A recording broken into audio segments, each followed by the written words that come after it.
Desenvolvimento dos Profissionais de Educação. Bem-vinda, Naomi. Obrigada, professor Edson, professora Kátia. É um prazer estar aqui com vocês. Eu sou a Naomi, vou fazer a minha autodescrição. Eu sou uma mulher negra, de cabelos trançados. Eu estou com uma saia preta e uma blusa azul escura e um cordãozinho azul aqui no meu braço. Eu estou com umas argolas prata também, bem arrumada, né, para poder falar com vocês. Eu sou a Naomi Oliveira. Como o professor Edson falou, hoje eu estou gestora do Centro de Desenvolvimento dos Profissionais de Educação aqui do estado do Rio Grande do Sul. E eu estou muito feliz de estar aqui com vocês para falar de um assunto tão importante, que é a questão da educação antirracista. Antes mesmo de começar, eu gostaria de agradecer muito o acolhimento e também a honra de poder me juntar à resistência afro-gaúcha, que tem um destaque, uma importância no cenário nacional. Então, estou muito feliz enquanto pessoa, enquanto profissional da educação, por poder estar apoiando o desenvolvimento de uma ação tão importante quanto é a trilha de educação antirracista aqui na rede do Rio Grande do Sul. Antes da gente começar a nossa pauta, né, aqui a nossa logo linda da nossa trilha de educação antirracista, vou me apresentar, né? Como vocês já sabem, eu sou gestora do Centro de Desenvolvimento, eu sou carioca, como meu sotaque bem diz, mas fui muito bem acolhida aqui no estado de Rio Grande do Sul, pelos meus colegas de Porto Alegre. Eu sou professora de anos iniciais, de educação inclusiva, que também é um tema muito caro e muito importante para mim. Sou gestora de inovação e tecnologia, então, eventualmente, um drone está voando, um robô está lá, eu também vou estar nesses momentos de tecnologia e inovação, que é a minha paixão. E coisas sobre mim, né? Sou sambista, sou cinéfila, então estou aí também para esses assuntos. E como a gente vai ter essa trilha de educação antirracista? A gente vai ter muitos momentos específicos para falar sobre isso, mas, em geral, a gente sabe que o racismo não nasce necessariamente na escola, mas a escola também é um dos lugares onde a gente tem esse reflexo das questões raciais. Não só a escola, mas as regionais, até aqui a Secretaria da Educação.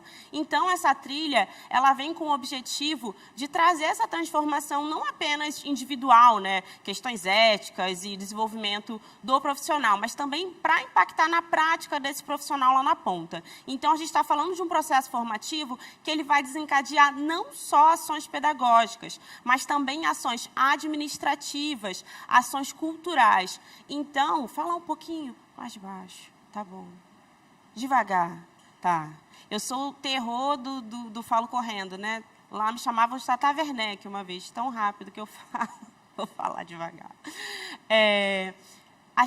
A nossa formação, né, a nossa trilha formativa, ela tem como esse objetivo. Então, se ela tem esse objetivo dessa transformação na estrutura, como é que ela vai acontecer? A gente vai ter ações formativas para todos os perfis da Secretaria da Educação. Só que, diferente de outras ações formativas, a gente não vai começar com o público da escola. A gente vai começar com o público da gestão. Então, as primeiras turmas, quem serão? A nossa secretária Raquel, a nossa secretária Stefano, os diretores da SEDUC, os coordenadores regionais, a equipe das regionais, e assim a gente chega lá na equipe gestora da escola e no professor.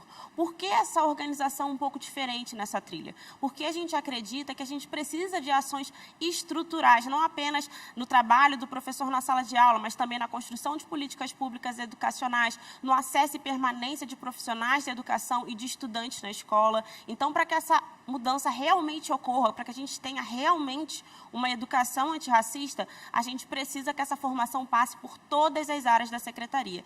Então, esse é um compromisso nosso e, por isso, a gente começa pela gente, fazendo o nosso dever de casa, e tudo que a gente for trabalhar nessas formações vão virar metas, indicadores, para que a gente possa não só, né, colocar, vamos fazer, mas para que a gente possa olhar, conseguir medir e também acompanhar essas ações que a gente está fazendo enquanto secretaria. Então, todo esse ano a gente vai ter diversas ações formativas presenciais, híbridas, online, para todos os perfis da secretaria. A gente vai sempre ter uma lógica, sempre um primeiro momento de letramento e depois um momento específico para a sua atuação.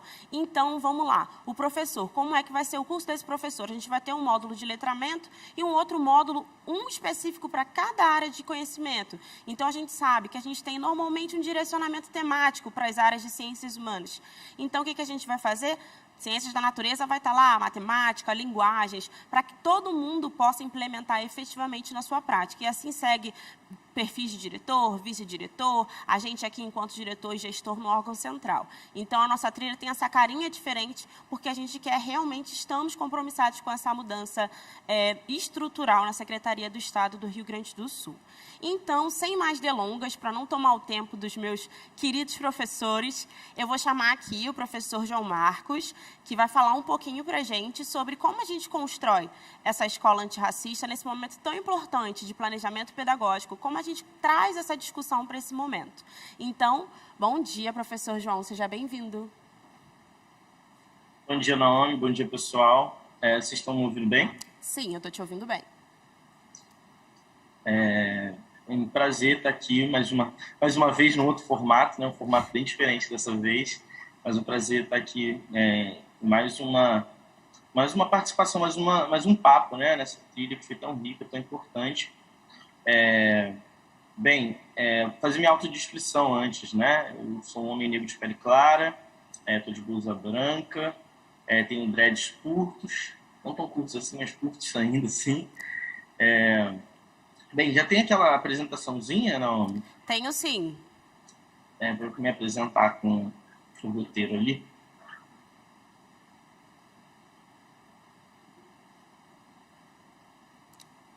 Você já consegue ver sua apresentação, João?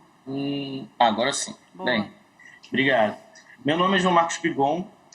Hoje eu sou analista de projetos de educação no IDBR, o instituto que eu vou apresentar, que eu represento aqui hoje, que vou apresentar daqui a pouco, mas eu sou do Rio de Janeiro, sou de Duque de Caxias, na Baixada Fluminense, sou filho de professora, sou professor de História, mestre em Relações Étnico-Raciais, sou escritor também, sou produtor de conteúdo digital, né, envolvendo as questões raciais, educação, entre outros assuntos. Além disso, né, sou educador popular, gosto de filme, de super-herói, gosto de desenho, obra de arte, gosto de, enfim, ler e mais um monte de outras coisas. Pode passar, por gentileza. Bem, apresentar o Instituto, né, o Instituto de Identidade do Brasil, mais conhecido como IDBR, popularmente conhecido como IDBR, né, tem 100% de comprometimento com a promoção da igualdade racial, cumpre aí o objetivo 10 da Agenda 2030. O que nós fazemos hoje é trabalhar para a aceleração da igualdade racial em 3 pilares que são importantíssimos para o Instituto, né? O pilar de empregabilidade, que opera aí dentro das empresas, tentando de alguma forma repaginar o ecossistema das empresas e pensar a questão racial, equidade racial nos espaços e no mercado de trabalho. O pilar de engajamento, que opera hoje aí, com a publicidade, com o fórum, com o Prêmio Sim Igualdade Racial, aí de alguma forma democratizando a partir das redes sociais, da comunicação, o debate sobre raça, o combate ao racismo. E o pilar de educação que eu represento, que faz gestão de projetos, programas de relações em educação étnico-racial, também trabalha com trilhas de letramento racial, como essa que nós estamos aqui junto com a SEDUC fazendo, de forma também bem honrado, inclusive eu digo que estou bem honrado de poder participar junto com vocês, ter acesso ao contexto afro-gaúcho, é muito importante. E por que fazemos, né? A gente entende que, até a partir de uma pesquisa do Instituto Ethos, se não fizermos nada agora, a igualdade para pessoas negras e indígenas no mercado de trabalho só se dará daqui a 150 anos. Então, a gente trabalha para que não seja daqui a 150 anos, para que seja antes, né? Pode passar, por favor. Bem, aí, para começar o nosso papo, eu trago aqui um questionamento, né, sobre a ideia de raça. O que a gente ouve muito no Brasil não tem racismo, somos tudo junto e misturado, só uma raça, a raça humana. É algo que a gente escuta bastante no Brasil, a gente escuta bastante nas Américas, mas para o nosso papo ficar mais aterrissado, assim, mais no chão da realidade, vamos falar de Brasil. Esse papo sobre raça é um papo muito sensível, muito delicado. E a gente traz o questionamento justamente para abrir a partir dessa provocação, para começar essa provocação sobre o que a gente entende por raça, né? Pode passar, por favor? E aí a gente traz aqui uma reflexão do professor Kabengele Munanga, que diz que raça é um conceito global construído através de discursos e experiências sociais de grupos usados para classificação e diferenciação de seres humanos com base nas características da cor da pele, traços físicos e ancestralidade. O professor Kabengele traz um ponto aqui que eu acho importante, porque, especificamente quando a gente fala de Brasil, as pessoas atribuem a ideia de raça, do combate ao racismo, de todo esse debate que tem ocorrido nos últimos 10 anos, aí, que cresceu bastante com rede social e até com as mídias, há uma pauta de identidade, há uma pauta de política partidária, uma pauta, enfim, que como se a raça e o racismo fosse algo que se iniciou ali, sei lá, há 10, 20 anos atrás, né? Como se fosse algo muito particular do Brasil que alguma pessoa inventou aleatoriamente.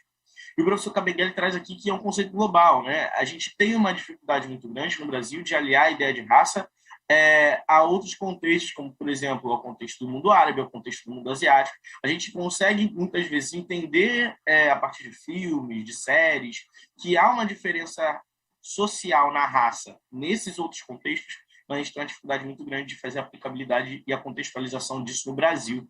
Então, quando o professor Kabengele traz que o conceito de raça ele é um conceito global, construído ao longo do tempo a partir de discursos, ele está trazendo para a gente que isso não é algo particular, não é um entendimento do professor João, não foi algo que eu inventei, não é algo que a Naomi acredita, o que a Cheryl, daqui a pouco vai falar, acredita e ponto. Que foi a gente que inventou isso de forma aleatória e sem nenhuma responsabilidade. Não. Ele está falando que isso é a construção de não só um conceito, mas das relações sociais, um discurso sobre política, sobre um sistema global, sobre uma série de coisas, sobre a construção civilizatória do mundo como a gente conhece hoje, né? Pode passar, por gentileza? E aí o professor Silvio Almeida, que é filósofo, né, teve no ano retrasado, no ano passado, teve no Roda Viva, e as pessoas, né, conheceram um pouco mais da obra do professor Silvio Almeida, ali, com o livro dele, que é Racismo Estrutural. Ele traz uma reflexão localizada, né? Ele localiza o conceito de raça para que a gente tenha um entendimento pleno do que estamos falando, né? Justamente para alinhar um pouco com o que o professor Kabengele Munanga está trazendo. A partir do momento que o professor Kabengele traz que é um conceito global, ou seja, ele amplia a nossa perspectiva do que é raça, do que é racismo, o professor Silvio Almeida ele traz um tempo para a gente, uma cronologia, traz um recorte histórico para que a gente entenda que não é só uma questão global do hoje, é uma questão global e para ser uma questão global começou em algum momento. E o professor Silvio Almeida traz assim, a noção de raça como referência a distintas categorias de seres humanos é um fenômeno da modernidade que remonta aos meados do século XVI. Assim, a história da raça ou das raças é a história da constituição política e econômica das sociedades contemporâneas. E aqui ele traz uma responsabilidade porque a gente está entendendo que a gente vai discutir aqui hoje, que não há como pensar a constituição política e econômica das sociedades atuais, das sociedades contemporâneas, e aí, letras contemporâneas, ele está falando de um astro histórico. Ele não está falando da gente hoje só. Ele está falando da construção do que a gente entende por contemporaneidade. Então, ele está dizendo que não há como pensar, por exemplo, as duas grandes guerras, não há como pensar a Guerra Fria, não há como pensar desdobramentos históricos que são que para qualquer pessoa, seja ela uma pessoa que não tem um entendimento pleno de historiografia, ou de história, ou não estuda, ou não se interessa, até uma pessoa que é especialista na área, não há como negar que as sociedades atuais têm uma parcela de responsabilidade pela criação da raça e do racismo, porque elas só existem porque houve racismo e porque houve a constituição da raça. A raça como uma referência de hierarquização, de organização de grupos sociais, como um fator que pega critérios biológicos ou fenotípicos e projeta na sociedade, na cultura, nas religiões, nos hábitos sociais, ela está diretamente conectada, diretamente localizada, diretamente vinculada à Constituição do mundo ocidental, à Constituição das Américas, e aí pensar o nosso país, a Constituição do Brasil. A gente não pode falar sobre diferenças sociais entre ricos e pobres, abismos sociais, não tem como falar sobre fome no Brasil, não tem como falar sobre, por exemplo, os debates sobre meio ambiente no Brasil, sobre desmatamento, sobre crise econômica, crise alimentar, crise sanitária. Não tem como falar isso, não tem como a gente pensar isso se a gente não pensar raça. Da mesma forma que, pegando tudo isso, não tem como pensar a escola não tem como pensar a educação, não tem como pensar os diferentes modelos de educação, inclusive, sem pensar raça. Estamos num território onde, assim que os povos europeus chegaram, eles fizeram questão, como diz o professor Achille Mbembe, eles fizeram questão de trabalhar o alterocídio. O que é o alterocídio? Os povos europeus, eles tinham o hábito, e têm até hoje o hábito, de se identificar a partir da identificação do outro. Ele não deixa o outro se identificar. Ele cria sua identificação dizendo que o outro é. E isso é o critério principal, é o embrião da raça, é o embrião do racismo. É olhar para o indígena e não perguntar de onde ele vem, qual a língua que ele fala, nem quais suas tradições. É basicamente olhar para ele e dizer, você é índio. E pronto. Né? Pode passar, por gentileza. Então, baseado nisso tudo que eu falei, a gente entende, acredito que a gente consegue caminhar para um entendimento de que raça é contextual, tem a ver com história, cultura, localidade, e tudo isso são elementos importantes para se entender raça. Sem entender isso, a gente não consegue entender raça. Então, a gente precisa de um debruçar sobre algumas temáticas, um debruçar sobre, basicamente, um esforço ético, não só de raciocínio, mas também um esforço ético aí, de comprometimento social, de responsabilidade social para entender a questão da raça. Pode passar, por favor? E aí o professor Kabengele Munanga traz a conceituação de racismo. Né? Racismo, para ele, é a hierarquização das raças através da associação entre características físicas, psicológicas, morais, intelectuais e ou culturais. Que tem a ver com tudo isso que eu falei até agora. Não é basicamente olhar os povos negro e africano e dizer, o nariz é diferente, o cabelo é diferente. Não. O nariz é diferente, o cabelo é diferente, e por esse motivo eles são assim, assim, assim, eles agem assim, eles se comportam assim, eles pensam assim, ou eles não pensam.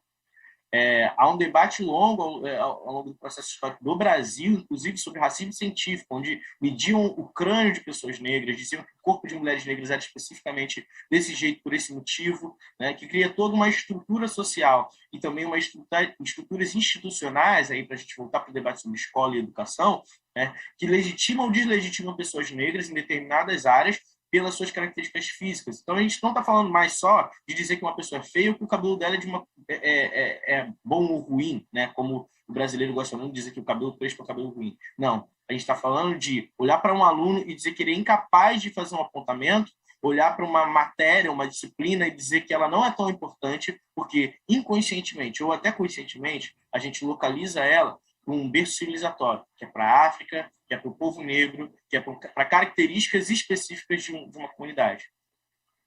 Saiu, gente? Obrigado. E aí, caminhando agora para um debate mais localizado sobre o que a gente está tentando discutir aqui, o professor Silva Almeida ele sinaliza alguns pontos, né, que muitas vezes no Brasil a gente esquece, né, que é a diferença entre preconceito, discriminação e racismo. E aí, fazendo de trás para frente, o racismo ele opera como um guarda-chuva para o preconceito e para a discriminação. Porque o racismo é uma forma sistemática de discriminação que tem a raça como fundamento. Ou seja, é a produção de um sistema. É tudo isso que a gente falou até aqui, né, que a gente está caminhando para essa reflexão. Né? A gente está falando do mundo ocidental, a gente está falando do que a gente tem por certo e errado, por bonito ou feio, por legal ou ilegal, por justiça, por crime, por certo e errado, por verdadeiro ou falso. Né? A gente está falando da Constituição das Américas.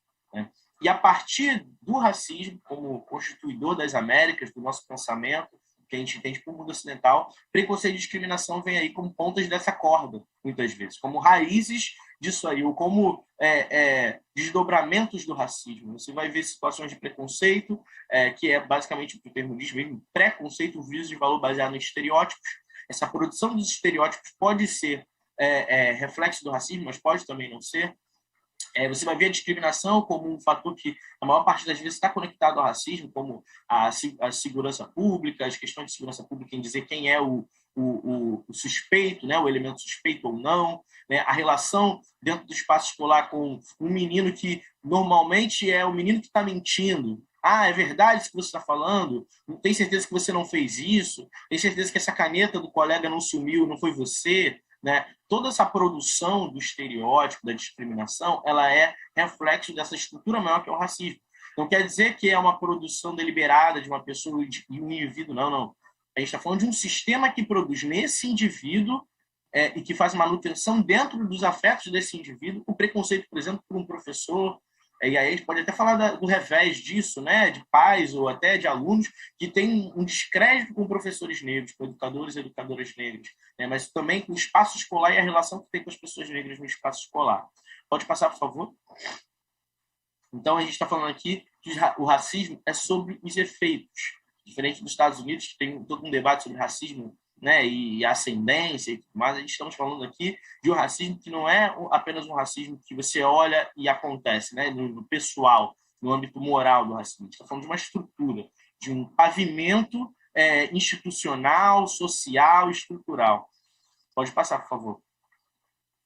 E aí, alguns dos efeitos do racismo, para falar ainda de educação, para caminhar para esse debate, primeiro o epistemicídio, que a professora Sueli Carneiro traz esse conceito importante para nós, sobretudo para nós educadores, né? É um fenômeno que ocorre pelo rebaixamento da autoestima que o racismo e a discriminação provocam no cotidiano escolar, pela negação aos negros da condição de sujeitos de conhecimento por meio da desvalorização, negação ou ocultamento das contribuições do continente africano e a produção do fracasso e evasão escolar, né? Pode passar, por gentileza, para eu falar já de evasão escolar e entrelaçar com isso? A questão da evasão escolar, se você fizer um exercício básico, e muitas vezes o que eu acredito que para alguns educadores falta o comprometimento e a vontade de fazer esse exercício básico. Digita no Google evasão escolar, e aí você bota tracinho negros. Só isso, você não precisa fazer muito. Você pode, talvez, só botar evasão escolar que vai aparecer. As pessoas negras, seja ela desde o ensino básico até o ensino superior, são o topo da pirâmide na evasão escolar. Isso não é aleatoriamente. A gente não pode atribuir, como muitos educadores, muitas pessoas fazem, né, sobretudo no Brasil, atribuir isso basicamente à ideia de que eles não querem aprender ou eles não gostam de aprender. Não existe isso, né? Não à toa, a primeira universidade do mundo surgiu no norte da África. Se os povos negros não gostassem de estudar, isso não teria acontecido, né? Mas existe um motivo, existe um fator que empurra a juventude negra, os adolescentes negros, e é uma matemática básica. E se você pega esse dado, você cruza com o dado do Atlas da Violência e vê que a maior parte das pessoas assassinadas na violência do Brasil são pessoas negras, você consegue juntar uma coisa na outra, sobretudo se você pensa aí a questão paulo freiriana, se você tem uma reflexão sobre Paulo Freiriano, sobre o professor Darcy Ribeiro, sobre toda a Constituição, que trouxe o fato de que, no Brasil, se a gente afrouxa com a educação, a gente potencializa a violência pública e o tráfico de drogas. Então, a evasão escolar, esse complexo de coisas que começa lá com o epistemicídio, quando a gente fala com um aluno negro que o que ele fala é ilegítimo, quando a gente não traz referenciais que estão de acordo com aquele contexto, né? A professora Bell Hooks traz muito essa reflexão. Para você falar com os alunos, para você falar numa sala de aula, você tem que entender o contexto de onde esses estudantes estão vindo. Porque você não consegue dialogar com uma realidade que não é sua. Você não consegue trazer um referencial ali que não tem a ver com o referencial deles, né? Então, e isso não tem que ficar também só localizado ali com os professores de ciências humanas, nem com os professores de língua portuguesa. Isso tem que ir também para as disciplinas de ciências exatas, para a biologia, para as ciências de modo geral. Esse alcance que a gente tem que caminhar rumo ao coração dos alunos, dos estudantes. A gente tem que ter o comprometimento ético e humanitário de impactar, de ir contra o racismo e pensar na evasão escolar como algo que se desdobra e vai para o mercado de trabalho, e vai para a universidade, e vai para o difícil acesso a espaços de poder e a espaços de decisão. Não só de poder, como a gente pensa poder, né, para dominar, mas espaços de decisão. Se estamos falando de maior parte da população brasileira, 56% segundo o censo do IBGE de 2010, e que esse ano possivelmente vai aumentar, a gente está falando de democracia. A gente está falando de uma parcela da população que não se vê representada, mas também não se vê criando nada por conta do epistemicídio, por exemplo. Escritores, a literatura negra, a arte negra, tudo isso tem que ser levado para a escola. Estamos falando da maior parte da população. Também para os alunos não negros. Importantíssimo isso. A gente não pode ilhar os alunos não negros numa realidade onde eles acham que só existem eles e a Europa, né? Pode passar, por gentileza? E aí algumas políticas aqui que são desenvolvidas, que podem ser desenvolvidas, alimentadas e cumpridas, né? E acredito que a Sharon vai falar um pouco melhor sobre isso mais à frente, mas são políticas de reparação, reconhecimento e valorização das ações afirmativas. Porque mais do que políticas de reparar, né, e valorizar a ação afirmativa, a gente está falando de políticas de reconhecer. Reconhecer é o primeiro passo para que a gente crie medidas, para que a gente desenvolva ferramentas para combater. A gente aqui tem as mais conhecidas leis, né? A lei 10.639 de 2003, a 11.645 de 2008, né, da LDB, que estão focadas e dedicadas a isso, mas há uma parcela de responsabilidade nossa em não só cumprir as leis, mas desdobrar o que elas trazem ali. elas precisam ter uma aplicabilidade no corpo social, uma aplicabilidade no cotidiano, né, do espaço escolar e da educação. E aí pode passar, acho que é só a finalização ali. Aqui tem as leis, né, escritas aqui, eu não vou ler para não tomar mais do tempo. A Cheryl falou que ela ia arrancar meu couro aí se eu pegasse o tempo dela, mas eu quero agradecer mais uma vez, né, essa parceria da SEDUC que tem sido importante para nós do Instituto, e, enfim, encerrar minha fala. Obrigado. Obrigada, professor João. A gente volta com você no final para a gente responder algumas perguntinhas. Agora eu vou chamar a minha colega de Secretaria da Educação, a professora Cheryl dos Santos. Eu já consigo falar com você, Cheryl? Ou não? Acredito que sim. Tu me ouve? Sim. Bom dia, professora Cheryl. Bom dia, tudo bem, pessoal? Bom, eu sou Cheryl dos Santos, sou professora de História na rede estadual.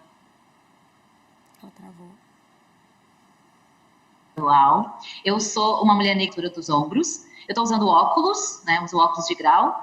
Estou vestindo uma blusa laranja com colar e brincos dourados. E quero agradecer muito essa oportunidade de estar aqui conversando com colegas da rede estadual. E principalmente vou aproveitar aqui e vou mandar um abraço muito caloroso e especial para meus colegas lá da Escola Planalto Canoense, lá em Canoas, onde eu aprendi a ser professora, que me acolheram lá no início da minha trajetória. Tenho saudade de vocês, gurias. Enfim, gente, como a Naomi destacou, nós estamos iniciando uma longa jornada de formação. Então, eu vim aqui para fazer uma pergunta-provocação, que provavelmente nós não resolveremos hoje, mas que vai ser importante para nas nossas ações durante esse ano. Acho que a Naomi deu bem a dimensão do que a gente está propondo. A ideia é pensar qual o nosso papel como professores nesse processo da educação antirracista.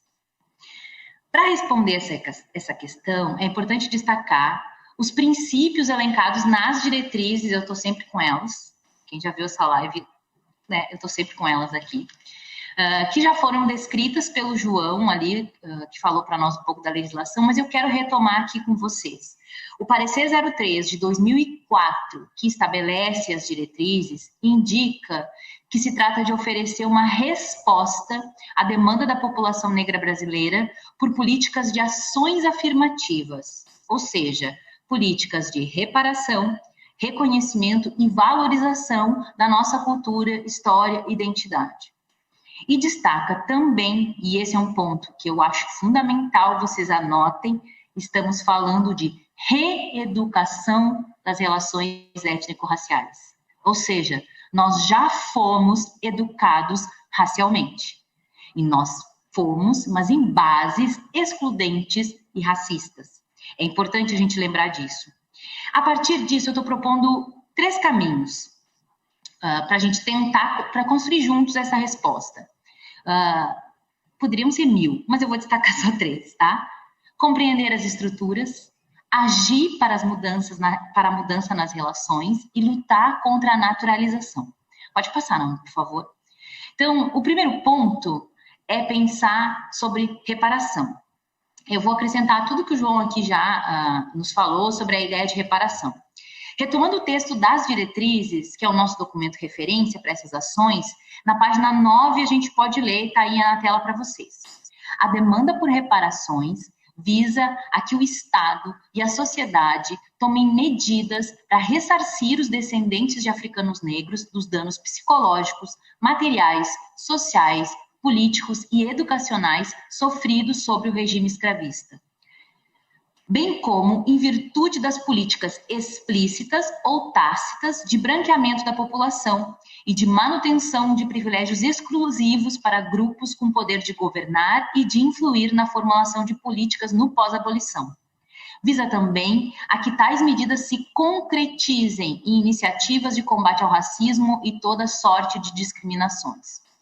Eu sei que aqui no Rio Grande do Sul a palavra reparação, né, causa alguns arrepios nos descendentes de colonos, mas a gente precisa compreender que não estamos falando de expulsar todos que chegaram invadindo depois, né? Nós estamos falando apenas disso. O espectro é muito mais amplo. É preciso tomar consciência desse processo para realmente tomar medidas que se concretizem em iniciativas de combate ao racismo e toda sorte de discriminações. são diferentes tipos de danos, não são apenas econômicos. Pode passar. Então, falando especificamente do Rio Grande do Sul... Ih, faltou um slide, tá? Volta então, meu bem. Falando especificamente do Rio Grande do Sul, compreender essa estrutura requer que saibamos quais os discursos que foram construídos sobre a presença negra no Rio Grande do Sul, para a gente começar a entender, reconhecer e começar a entender essa estrutura. O discurso mais recorrente e divulgado, e que todo mundo aqui em algum momento já passou por ele, lembrando, quando eu estou falando de discurso, eu não estou falando apenas de uma estrutura escrita, eu estou falando também de toda essa estrutura cultural e que nos permeia, tá? É o discurso da não presença, da invisibilidade.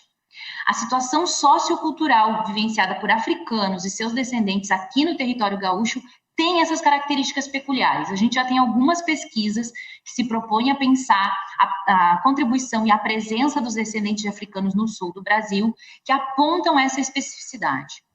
E essas especificidades, eu entendo ela de duas ordens. A primeira, que é baseada na análise do passado colonial, que vai afirmar que haviam poucos africanos na região. E haviam poucos porque nós não tínhamos aqui estruturas escravistas como os engenhos de açúcar. Então, por isso, a gente teria uma inexpressiva presença negra no sul, numérica. A segunda especificidade regional reafirma esse baixo número de africanos e seus descendentes e ainda acrescenta mais um fator, que essas relações entre senhores e esses poucos escravos eram mais democráticas, mais igualitárias, mais livres, né? A gente vê esse discurso muito reificado, por exemplo, nos seriados, nos filmes, né, aqui de produções gaúchas que falam desse período histórico. Então, são essas especificidades, declaradas ou não, nos textos, nos subtextos e nos discursos falados, que são a base dos argumentos que reproduzem as representações do negro na nossa sociedade, a forma como a gente percebe a presença das pessoas negras. E ao destacar essas especificidades, a gente acaba simplificando a história dos negros no Rio Grande do Sul, fixando-se na ausência e na reafirmação de uma suposta inexpressividade. A invisibilidade da população negra no Rio Grande do Sul é um dos suportes da ideologia de branqueamento e do epistemicídio aqui no Rio Grande do Sul, podendo ser identificada em diferentes tipos de práticas e representações. O mecanismo da invisibilidade se processa pela produção desse olhar que nega a existência das pessoas negras como uma alternativa para impossibilidade de banir as pessoas, de expulsar todas elas daqui, a gente vai ter um olhar que não vê. Ou seja, não é que o negro não seja visto, mas ele é visto como não existente. E essa é a principal forma do racismo se manifestar no Rio Grande do Sul. É a negação da minha existência. É o grau máximo de desumanização. E é muito violento. Ele é mais sutil, porém é muito violento. É um dispositivo de negação do outro, que muitas vezes ele passa como inconsciente, mas ele é produtor e reprodutor do racismo. E essa invisibilidade, ela pode ocorrer no âmbito individual, coletivo, nas ações institucionais, oficiais, nos textos científicos, e ela está presente no nosso espaço, no espaço escolar. A invisibilidade social e simbólica do negro no Rio Grande do Sul tem reflexos, sim, que podem ser percebidos, por exemplo, nos nossos currículos e nos nossos materiais didáticos. E por isso que eu considero, e estou muito feliz, estou um pouco nervosa de estar aqui conversando com vocês, porque é absolutamente necessária a discussão nesses termos. Africanos e seus descendentes não constam nas narrativas escolares como colonizadores ou partícipes ativos da formação do Rio Grande do Sul, por exemplo. Agora pode passar aí, por favor, Naomi. Mas nós existimos, e nossas existências são a base da formação desse Estado. O Rio Grande do Sul é terra de Inácio José de Mendonça, tropeiro, filho de escravizada, que em 1750 recebe uma sesmaria aqui no Rio Grande do Sul, e em 1756 fundou a freguesia de Santo Antônio da Patrulha, um dos primeiros municípios do Rio Grande do Sul. É terra de lanceiros negros, é terra de Aurélio Veríssimo de Bittencourt, um dos fundadores do Partenon literário e braço direito, e eu costumo dizer e esquerdo, do Júlio de Castilhos. É terra da imprensa negra abolicionista, que tem o jornal A Voz do Escravo, lançado em 1881 em Pelotas, e do jornal Exemplo, fundado para denunciar o racismo e divulgar a sociabilidade da população negra no Rio Grande do Sul, por um dos filhos do Aurélio Júnior, em 1892. O Exemplo circulou até 1930. É terra do tambor de supapo, do mestre Giba-Giba, do samba swing, que mistura samba com metais e deu origem ao samba rock. É também terra de milonga, que não sei se você sabe, é uma palavra quimbundo, e da havaneira, que é afro-cubana. É terra de batuque, é terra de rezar ao som do maçambique. É terra de angu de milho, que depois aqui foi chamada de polenta. É terra de quibebe e de quindim. É terra do Grupo Pautes, Imo da Silva e Vilmar Nunes, para propor o 20 de novembro, hoje uma data nacional. E é esse grupo que também uniu Jorge Xangô, Luiz Paulo Assis Santos, Helena Vitória Machado, Anita Abad, Antônia Marisa Carolino, Marli Carolino, Marisa Souza da Silva, Vera Deise Barcelos, Maria da Conceição Lopes Fontoura, Margarida Maria Martiniano Ramos, Irene Santos.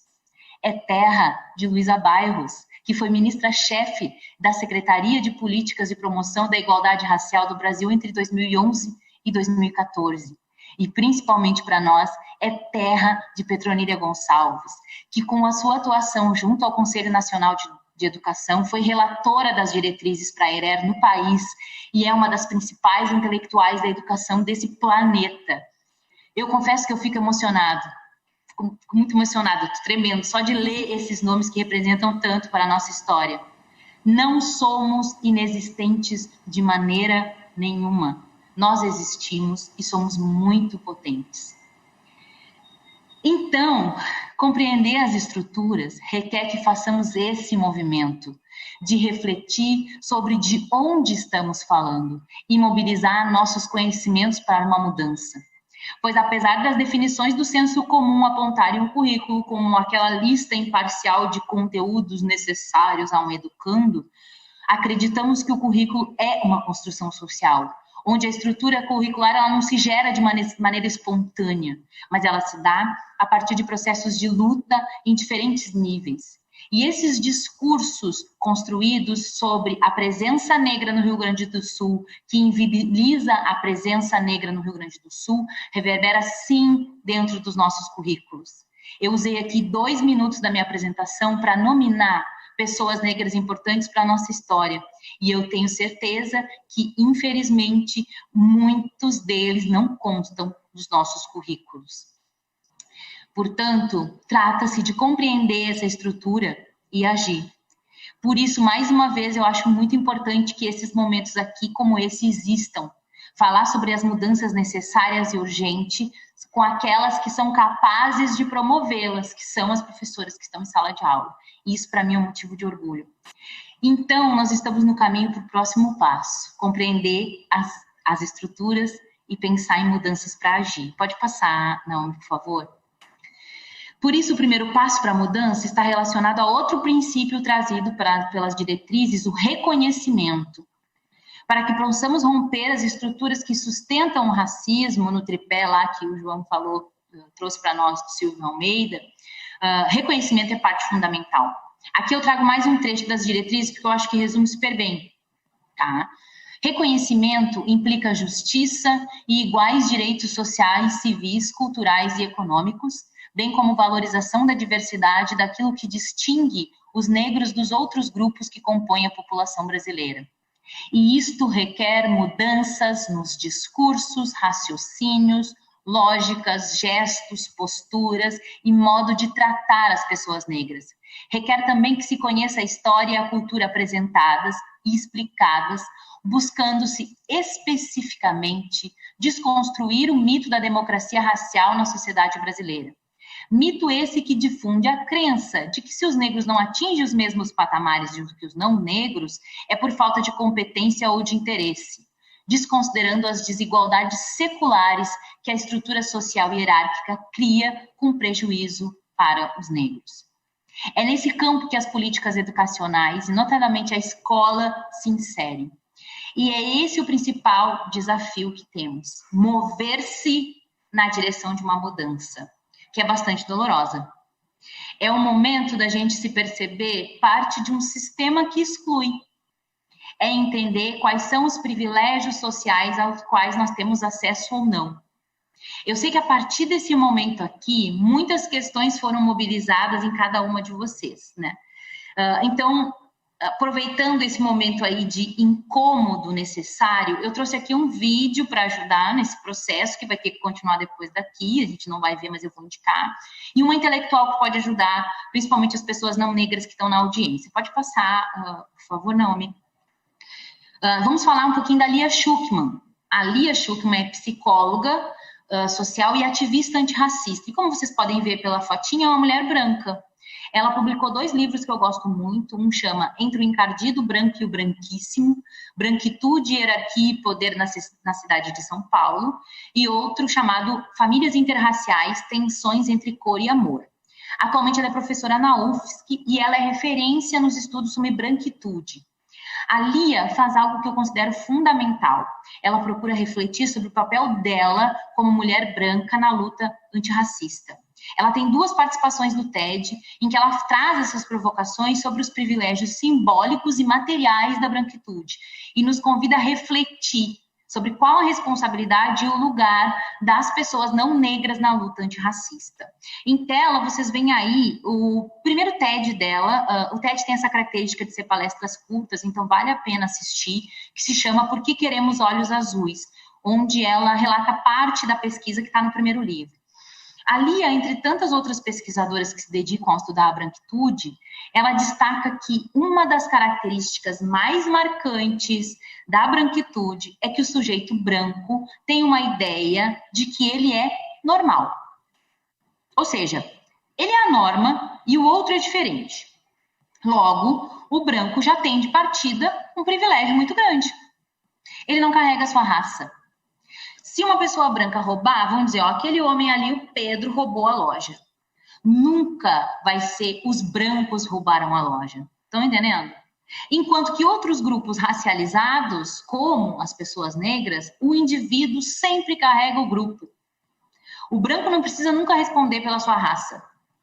Ninguém pergunta hoje para uma pessoa branca o que ela acha do governo do Joe Biden nos Estados Unidos. Mas foi só o Obama se eleger como primeiro presidente negro, toda pessoa negra no Brasil era inquirida sobre a sua opinião sobre o presidente negro dos Estados Unidos. Então, vejam, nós estamos sim falando de privilégios. Eu sei que à primeira vista, a palavra privilégio remete a um lucro. E todo mundo diz, eu não tenho privilégio nenhum, eu sou pobre. E a gente não está falando só de privilégio econômico. É muito mais amplo do que isso. A Lia, no vídeo, só um pequeno spoiler que eu indiquei para vocês, ela conta que entrevistou um mendigo branco, uma pessoa em situação de rua, que estava indigente, pedindo contribuições na rua, e esse cara contou para ela que sem pedir dinheiro, ele ganha muito mais do que os colegas da mesma situação que são negros. Então, é como se a estrutura racial fosse tão forte a ponto de que as pessoas acham que uma pessoa branca naquela situação, ela merece uma ajuda. Elas vão lá e tiram dinheiro do bolso e entregam. Mas uma pessoa negra na mesma situação é natural. Ela é invisível. Lembra da invisibilidade? Por isso, o letramento racial é uma estratégia importante. Em linhas gerais, é a gente começar a pensar um conjunto de práticas e uma forma de perceber as tensões das hierarquias raciais da estrutura social. A gente tem que entender que existe. E para isso é importante se perceber dentro dessa estrutura, mesmo que como uma pessoa que não carrega abertamente sua raça, mas carrega o privilégio. É também reconhecer que a gente legitima o racismo, por exemplo, quando atravessa a rua, quando vê um indivíduo negro, quando duvida automaticamente da capacidade dos nossos alunos negros e negras, quando subestima as dores dos nossos meninos negros, cai no chão, levanta, tu é forte. Ele só tem 6 anos, ele não precisa ser forte. Então, percebam, reconhecer que existe uma hierarquia e que nem tudo é mérito, tem muito privilégio. Reconhecer o privilégio e agir ou usufruir dele silenciosamente, optando pela ignorância. Eu fiz questão de trazer essa intelectual para a nossa conversa para que a gente possa fazer um acordo de que a luta é de todas nós, pessoas negras e não negras. E também é nossa responsabilidade enquanto educadoras e promotoras de uma política pública que deve ser para todos.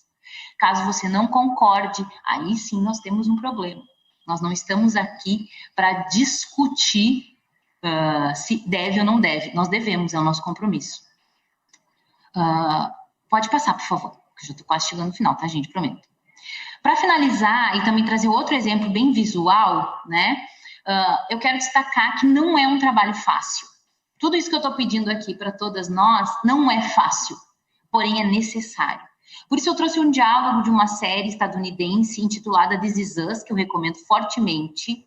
Para quem não conhece, nessa série a gente acompanha a trajetória de uma família e nessa história tem uma adoção interracial, onde um casal branco tem trigêmeos, perde um dos trigêmeos. A gente tem em tela, eu vou descrever a imagem, o que a gente tem em tela é uma cena, talvez da 4ª temporada, não me lembro, tá? À esquerda a gente tem um homem branco de bigode, com o cabelo todo puxado para trás, com uma camisa azul escura, que diz assim: eu não te olho e vejo uma cor. À direita, nós temos um menino negro, com um boné branco e uma camisa polo listrada, que responde ao pai e diz assim: então você não me vê, pai. Então percebam que mais uma vez nós estamos aqui argumentando pela invisibilidade. Se nós não vemos a cor dos nossos estudantes, nós insistimos nesse discurso do todos somos iguais, nós estamos nos negando a enxergar os nossos alunos. Essa máxima, né, de eu não vejo a cor, ela pode estar carregada de todas as boas intenções do mundo, mas ela é um mecanismo sórdido do racismo brasileiro, porque nega às pessoas negras a possibilidade de serem vistas como elas são e valorizadas nas suas diferenças. Quando eu digo eu trato todos os meus alunos iguais, eu estou apenas disfarçando o fato de que eu não enxergo os meus alunos. Lembram da invisibilidade? De que eu estou fazendo questão de não ver. Não ver intencionalmente é um dispositivo de negação do outro, que pode parecer inconsciente, mas é produtor e reprodutor do racismo. Nosso compromisso com a educação é indiscutivelmente para todas e todos, e precisamos mobilizar o nosso olhar para perceber que esse sujeito universal, padrão, normal, é apenas uma invenção do mundo colonial para excluir, dizimar e impedir que alguns grupos sociais exerçam suas existências de forma plena. Para encerrar, eu não poderia deixar de fazer uma proposta. Eu não ia chegar a jogar toda essa dureza para vocês, porque eu sei que agora muitas estão aqui, compreenderam o chamado, e ainda nessa semana vão começar a olhar para os seus planejamentos anuais e pensar, meu Deus, pode passar, Naomi. Acho que a pergunta agora na cabeça de todo mundo, meu Deus, como eu vou dar conta do povo preto gaúcho nas minhas aulas? Tenho quase certeza, pelo menos eu espero que boa parte das professoras que estão aí agora comecem a pensar nisso. Então, eu quero deixar alguns direcionamentos para a gente pensar essa caminhada juntas. Primeiramente, a educação antirracista não é um tema, não é um conteúdo. É uma mudança nos discursos e nas práticas, é uma mudança de olhar. Eu costumo argumentar que a educação das relações étnico-raciais é uma habilidade. Trata-se de uma aptidão a ser desenvolvida, de construir relações raciais positivas e respeitosas. E como menciona a diretriz, de novo vou citar o texto da diretriz, formação de atitudes, posturas e valores que eduquem cidadãos orgulhosos do seu pertencimento étnico-racial para interagirem na construção de uma nação democrática, em que todos igualmente tenham seus direitos garantidos e sua identidade valorizada. Então, a educação das relações étnico-raciais, ela é de suma importância para que a gente valorize a história do negro, mas também é importante para as crianças não negras, porque nós não queremos que eles reproduzam o racismo. Nós queremos que eles possam também adquirir essa habilidade de construir e de viver numa sociedade mais justa e igualitária. Então, é uma postura que nós, professores, também precisamos assumir, de desenvolvermos a nossa capacidade de perceber as relações raciais e agir na mudança. Eu vou continuar dizendo, gente, não é fácil. Não é fácil e requer uma coisa que todo professor já sabe fazer: estudar. Estudar e decidir em qual projeto tu quer manter as tuas aulas. Tu vai continuar negando a presença negra e a importância do nosso legado, reforçando o racismo ou não? Esse é um primeiro ponto. E o segundo passo, gente, que aí eu vou dar uma dica aqui de coração aberto, é responsabilizem-se pelo seu próprio aprendizado. Nós, pessoas negras com algum nível de consciência racial, não somos uma enciclopédia. A gente internamente chama isso de wiki preta. Nós não nascemos sabendo identificar o racismo, nem nomear as violências que sofremos, e muitos de nós ainda não sabem, principalmente as crianças. Então, não cobre de todas as pessoas negras que elas tenham as respostas sobre o racismo estrutural ou sobre a história da África. Nós precisamos também nos educar para lidar com o racismo estrutural. E nós precisamos, inclusive, produzir esse conhecimento que nos foi negado na escola para poder estudar. E hoje todo mundo tem o Google. Então, se a gente conseguir, vocês conseguem. Contem com a gente como aliados, mas responsabilizem-se pelo seu próprio aprendizado. Então, voltando à minha proposta. Vou fazer uma proposta, tá, gente? Eu quero resgatar aqui uma estrutura muito afro-gaúcha. De novo, a Naomi e o João já estão cansados do meu bairrismo, mas nós gaúchos aqui, afro-gaúchos, sabemos. Eles já estão de saco cheio do meu bairrismo, mas enfim, faz parte de ser gaúcho, de ser bairrista. Mas eu quero destacar uma estrutura afro-gaúcha que foi muito importante para a nossa sobrevivência aqui nesse estado, que são os clubes negros, as associações e os clubes negros. Viver coletivamente é um valor civilizatório africano e foi o que garantiu a sobrevivência física e emocional dos africanos e seus descendentes em diáspora. E aqui no Rio Grande do Sul, até hoje, é o que garante o nosso aquilombamento e o nosso fortalecimento enquanto comunidade.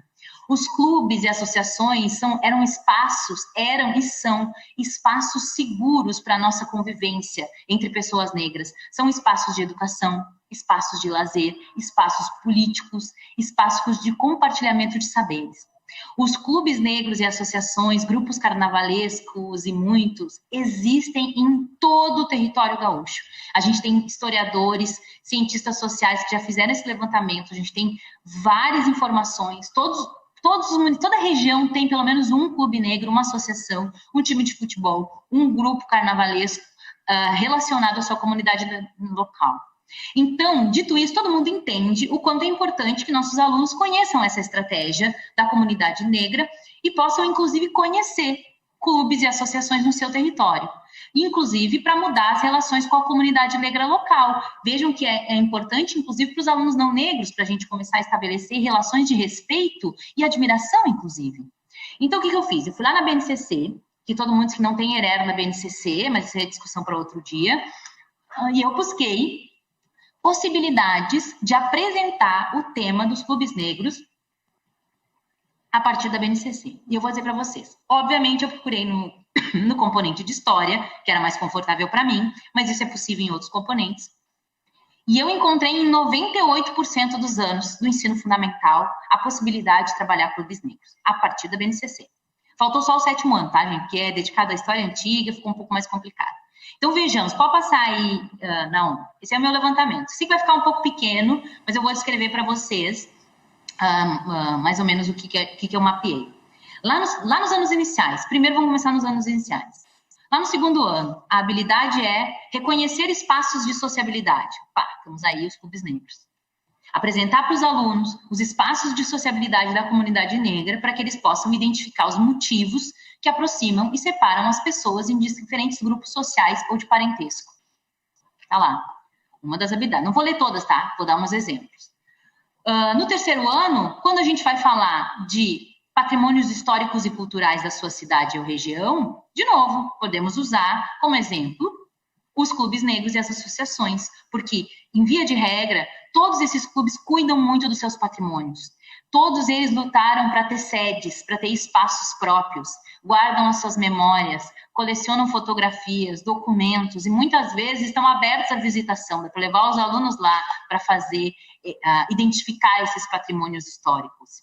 No quarto ano, tem uma habilidade que diz assim, identificar as transformações ocorridas no meios de comunicação. Ah, Ciara, como é que tu vai enfiar os clubes negros aí? Gente, como é que se comunicavam as pessoas antigamente? Os clubes negros eram estratégias de comunicação entre a comunidade. Muitos tinham jornaizinhos, faziam reuniões, bailes. Como é que comunicava o baile? Botava lá um anúncio no jornal. Fazia as crianças identificarem que comunicação... Pensa um problema para as crianças. Olha, como é que você organizaria hoje uma reunião sem o WhatsApp? Eles vão dizer, mas tinha que ter carta, tinha que ter convite para as pessoas, tinha que ir de porta em porta. Então, eu vou usar essa estrutura da comunidade local, que é um clube negro, para dar esse exemplo e desenvolver essa habilidade nos alunos. No quinto ano, a gente tem o conceito de cidadania. Os clubes negros, todos lutaram por direitos para a comunidade negra local. Desde o direito de ter um espaço de lazer, até direitos políticos, acesso à educação.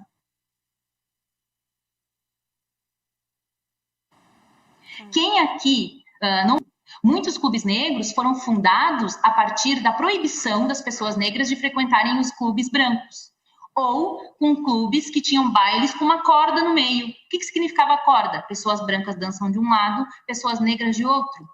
Isso é pensar a cidadania, o conceito de cidadania e a conquista do direito dessa comunidade de ter o seu clube próprio. Então, falando só de anos iniciais, hein? Pode passar, vou falar agora dos anos finais para encerrar. Os anos finais, então, é até mais amplo, porque aqui a gente vai ter, por exemplo, o 8º ano, que é dedicado à história do Brasil. Mas eu quero destacar, por exemplo, voltando a falar de patrimônio, no 6º ano, sobre o saber histórico, como se constrói o saber histórico, as fontes que originam determinadas formas de registro, a oralidade. A oralidade é um princípio civilizatório africano que está presente na estrutura que organiza os clubes negros. A ideia do respeito ao mais velho, a senioridade, está presente nos clubes negros. 8º ano, então, a gente tem ali, por exemplo, a possibilidade de discutir as permanências de preconceitos e estereótipos e violência sobre as populações negras que estão pautadas dentro da luta dos clubes negros, das associações. E lá no 9º ano, para encerrar, que eu devo estar estourando meu tempo, quando a gente fala dos processos de urbanização e modernização da sociedade brasileira, a gente pode falar de como, dentro da organização da cidade, onde esses clubes se localizam, como as cidades, muitas vezes, elas se expandem em direção a essas periferias e os clubes perdem os seus espaços físicos, precisam se realocar. Por exemplo, as escolas de samba de Porto Alegre passaram muito por isso e ainda são atacadas em seus territórios. Então, gente, o que eu estou dizendo aqui para vocês com todos esses exemplos, que eu sei que pareceu um monte de coisa, é que a gente precisa mudar o olhar. É quando eu olho para essa pauta e entendo que a comunidade negra local precisa estar presente no meu currículo, é que a mudança acontece. Então, para fechar, pode passar, Naomi, eu vou sempre fechar com um trecho das diretrizes, que eu acho sensacional, que diz assim: se não é fácil ser descendente de seres humanos escravizados e forçados à condição de objetos utilitários ou a semoventes, também é difícil descobrir-se descendente dos escravizadores e temer, embora que veladamente, revanche dos que por 5 séculos têm sido desprezados e massacrados. Para reeducar as relações étnico-raciais no Brasil, é necessário fazer emergir dores e medos que têm sido gerados. É preciso entender que o sucesso de uns tem o preço da marginalização e da desigualdade imposta a outros. E então decidir que sociedade queremos construir daqui para frente. Agradeço a atenção de todas e todos. Ai, enfim. Obrigada, professora Cheryl. Eu estava aqui, estou até com o celular aqui, eu estou muito feliz, eu estou emocionada, né? Acho que a minha voz já denuncia. Queria agradecer muito a atenção de vocês.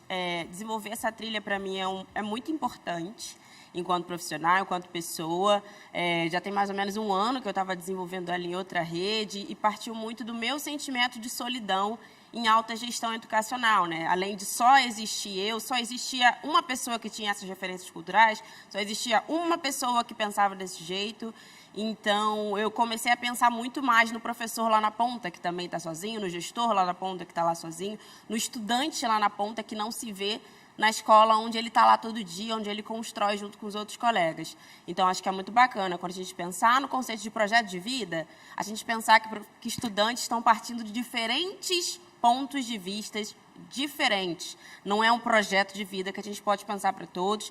Educação integral também nessa mesma perspectiva e também o currículo do ensino médio, que tem uma veia cultural muito grande. Então, se a gente está mudando a escola para fazer sentido para o estudante, para que estudante a gente está falando que a escola vai fazer sentido? Então, a gente começa a pensar um pouco isso. Não vou pensar no racismo, vamos falar disso nesse momento, mas pensar nisso de forma integrada, como o professor João e a professora Cheryl falaram brilhantemente. E lembrando que hoje é o início de um processo longo, formativo, que a gente vai ter esse ano. E já também, eu li bem o chat, que todo mundo falou, deixaram o melhor para o final, e podem me culpar por esse lugar da fala na programação, porque eu acredito que depois de a gente passar por todos os assuntos importantes, a gente ter um foco maior e conseguir pensar, à luz de tudo que a gente pensou, ensino médio, aprendizagem criativa, currículo do fundamental, com esse olhar, com esse novo olhar que a Cheryl tanto frisou. Então, foi estratégico também o momento na programação. Então, eu vou passar rapidamente, porque vamos estourar um pouquinho de tempo, para o João e para a Cheryl dar as últimas palavrinhas, para a gente se despedir aqui dos nossos professores. João? Eu queria agradecer muito a parceria de vocês, Naomi, Cheryl, sobretudo vocês, né? A gente vem dessas semanas aí. Para mim, em particular, assim, faço das minhas palavras as palavras da Naomi. Obviamente, estou aqui representando o Instituto, representando o Pilar de Educação, mas particularmente, pessoalmente, como professor. Estou muito feliz de ter esse contato, de poder fazer essa troca, né? Porque, por mais que a gente fale, assim, é uma troca, saber que vocês estão aí, estão comentando, estão interagindo, né? E o desdobramento disso é muito importante. E é para além de hoje, né? Isso vai se desdobrar e acredito que todo mundo vai, de alguma forma, assumir uma postura mais comprometida com a educação antirracista, com um mundo melhor, com um mundo mais justo. Enfim, só tenho a agradecer e estou muito feliz. Obrigada, João. Cheryl? Gente, eu estou, de fato, muito orgulhosa de estar participando disso, de estar aqui nesse lugar. Então, eu quero agradecer a presença e a audiência de todo mundo aqui na hora do almoço já, todo mundo com fome, mas eu espero que a gente possa, ao longo desse ano e daqui para frente, construir aquilo que nós temos potência para construir na rede estadual, que é, de fato, incluir a pauta da educação antirracista, a educação das relações étnico-raciais, potencializando aquilo que já fazemos na rede e ampliando o nosso olhar. Então, agradeço muito e nos vemos aí ainda durante o ano. Com certeza. Obrigada a todos e todas. E passo aqui para os meus colegas. A gente continua a nossa jornada.